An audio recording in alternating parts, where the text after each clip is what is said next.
Sobat Kairos yang dikasihi Tuhan Yesus Kristus, firman Tuhan untuk kita saat ini tertulis dari Ibrani 4 ayat 12. Sebab firman Allah hidup dan kuat, dan lebih tajam daripada pedang bermata dua manapun. Ia menusuk amat dalam sampai memisahkan jiwa dan roh, sendi-sendi dan sumsum. Ia sanggup membedakan pertimbangan dan pikiran hati kita. Demikianlah firman Tuhan. Sobat Kairos, lewat firman Tuhan hari ini kita diingatkan bahwa firman Allah itu kuat. Ketika Allah menyampaikan firman melalui rohnya, maka firman itu menginsafkan orang dengan penuh kuasa, mempertobatkan dengan penuh kuasa, dan menghibur dengan penuh kuasa. Firman itu begitu kuat sehingga sanggup meruntuhkan benteng-benteng, membangkitkan orang mati, membuat orang tuli mendengar, orang buta melihat, orang bisu berbicara, dan orang lumpuh berjalan. Firman itu berkuasa untuk memukul jatuh kerajaan iblis dan mendirikan kerajaan Kristus di atas keruntuhannya.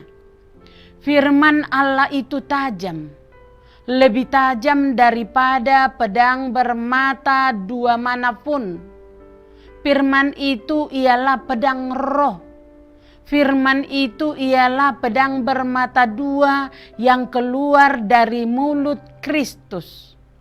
Firman itu lebih tajam daripada pedang bermata dua manapun, karena ia akan masuk ke tempat yang tidak dapat dimasuki oleh pedang lain apapun, dan mengiris dengan lebih jitu. Ia menusuk amat dalam sampai memisahkan jiwa dan roh.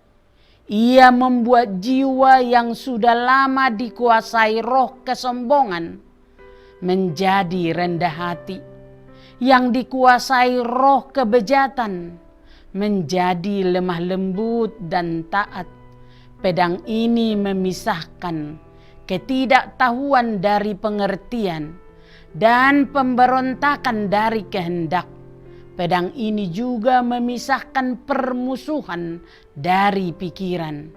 Pedang ini memisahkan antara sendi-sendi dan sumsum, yakni bagian-bagian tubuh yang paling tersembunyi, tertutup, dan inti.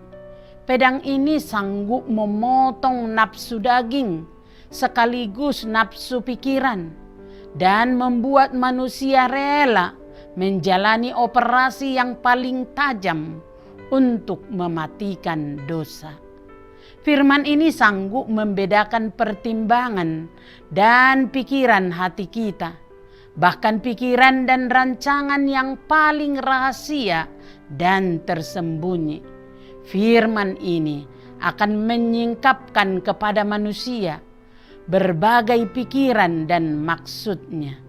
Firman itu akan menguak batin orang berdosa dan membiarkan dia melihat semua yang terdalam di dalam hatinya. Karena itu, tentu firman itu akan menolong kita untuk menjadi beriman dan taat. Intinya, firman itu adalah hidup dan berkarya di dalam orang-orang beriman. Firman Allah tidak saja berisi undangan yang lembut, tetapi juga bisa menjadi senjata yang mematikan. Ini berarti setiap orang yang mengaku diri Kristen perlu memeriksa dan menyadari bahwa menunda-nunda keputusan untuk mengikut Yesus atau mengurangi ketaatan kepada Yesus bisa berarti menutup kesempatan untuk beroleh hidup bahagia yang kekal dari Dia. Amin. Selamat beraktivitas Sobat Kairos. Tuhan Yesus memberkati.